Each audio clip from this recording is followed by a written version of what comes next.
This video is brought to you by Jab.se, the lead supplier of MMA gear in Scandinavia. BetSafe.com, Europe's only online betting site for MMA. The fight's like the fun time. It's the time you go out and produce everything that you've done during your camp.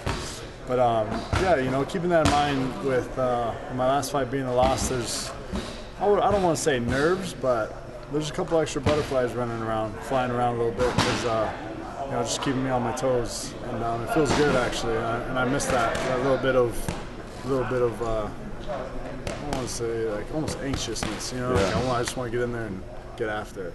What was the process like for you? I remember back that night, it was obvious you were heartbroken and angry up there, man. You know what I'm saying? So how long did that last with you, and were you back working out as soon as you could? Did you kind of wallow a little bit? I mean, what was it? Yeah, the process was like you said, I was kind of like, oh, what the hell just happened? Then I got pissed off, and I was angry. And then probably about 30 minutes later, I started crying. And then after about 2 minutes of that, I was back to shit happens, and I'm on to the next one. And yeah, as soon as I could start doing physical therapy, I was in there doing it twice as much as what they're asking me to do.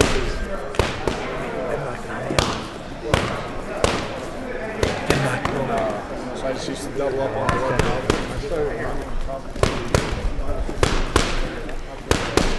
I'm just very light, slow jog, and yeah, recovered fairly quickly. I was back training full in late December. What did that feel like in the cage? Did it just feel like a pulled muscle, or did it feel like It felt like my muscle was climbing up, like rolling up my leg. You know what I mean? Like I didn't know what the hell was going on. I honestly thought that when I kicked, I thought he managed to give me a dead leg in my hamstring or something. Like I don't know how. I was like, damn, he's quick. You know what I mean? That's why when I landed, I felt it tighten up. And then I tried to throw a punch, and I had no stability whatsoever, and ended up halfway across the cage. And from there, it just started feeling like it was rolling. You know what I mean? Just I don't know if you can picture your bicep just curling up towards your shoulder. That's what it felt like. Is that physically what happens? Is when you tear something like that it does roll up like that? Usually, but mine was just a muscle tear. Mine was just a belly tear, so the actual muscle just separated like this. So it just wasn't. I couldn't use it. It had no strength whatsoever. But on a detachment, it'll curl down your leg. Usually, it detaches out of your pelvis and it curls down. Which I was lucky that it didn't do that. That's surgery and months of recovery. So I'm sure that when you were getting this fixed, that you learned a little bit about it. I mean, is it a halfway prevalent injury? It seemed like a weird one, that when we were writing about it, it's like a hamstring tear. It's just something you don't hear about a lot, but does it happen quite a bit? I think it happens a lot in other sports.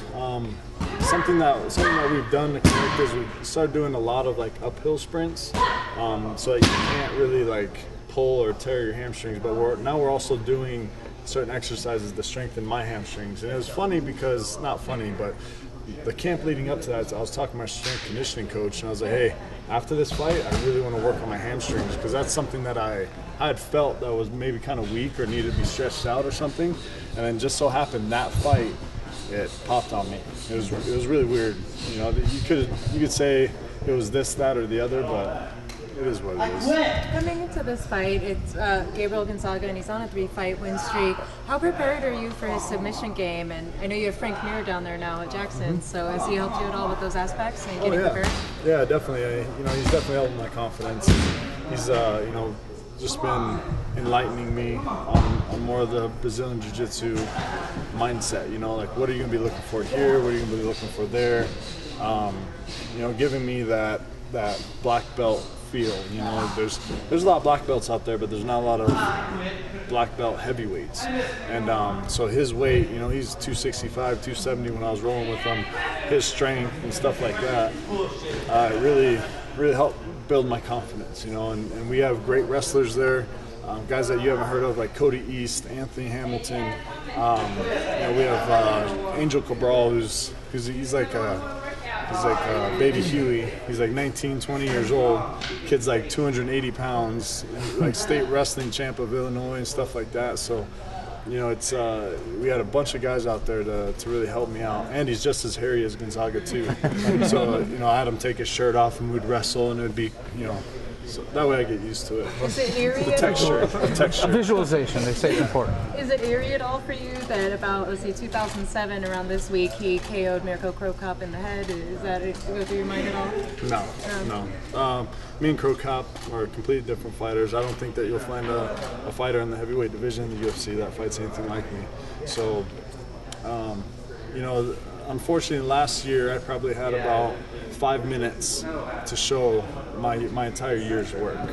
From September of 2011 until now, I've only had 5 minutes in the cage, but I've had a year and a half to work. And for me, being as young as I am in the sport, it's changed completely. Now, Gonzaga said before his last fight he was going back to his roots, and he showed his with the guillotine choke. Have you studied old tapes of Gonzaga in order to prepare for this fight when you say something like that? Definitely. I mean, and I think since he first got into UFC, he went away from his roots, and since he's been back, he's gone back to his roots.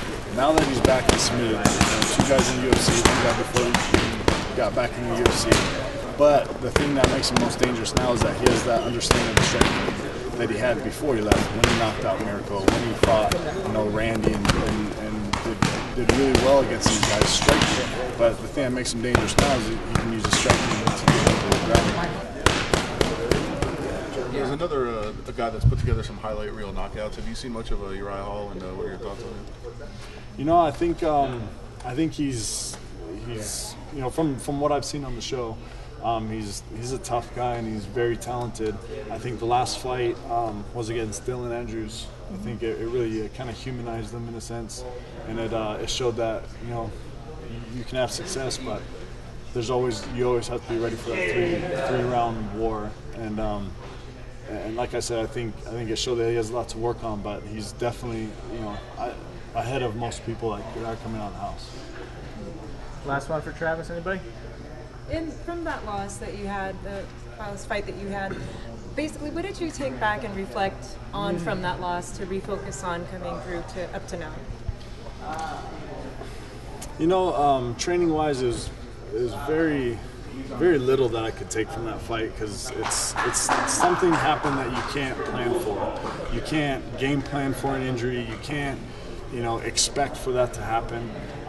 So training-wise, you can always say, yeah, you should have kept your hands up, but at the same time, I'm such a, I moved so much that I was a sitting duck, Mentally, though, it's definitely made me stronger, and at that time, right when I pulled my hamstring, to me, it showed me that I have heart, because I could have sat there and been like, hey, I don't know what's going on, and laid down and been like, no, time out, I'm done, something's up with my leg. But for me, my kids flashed before my eyes, and I was like, you know what, I don't want I don't want them to look at this and say, hey, Dad, why'd you give up? You know what I mean? And I just wanted to prove to myself that, I have that heart to go on.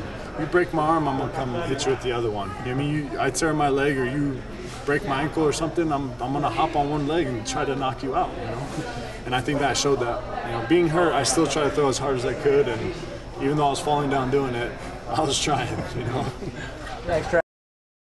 This video is brought to you by Jab.se, the lead supplier of MMA gear in Scandinavia. BetSafe.com, Europe's only online betting site for MMA.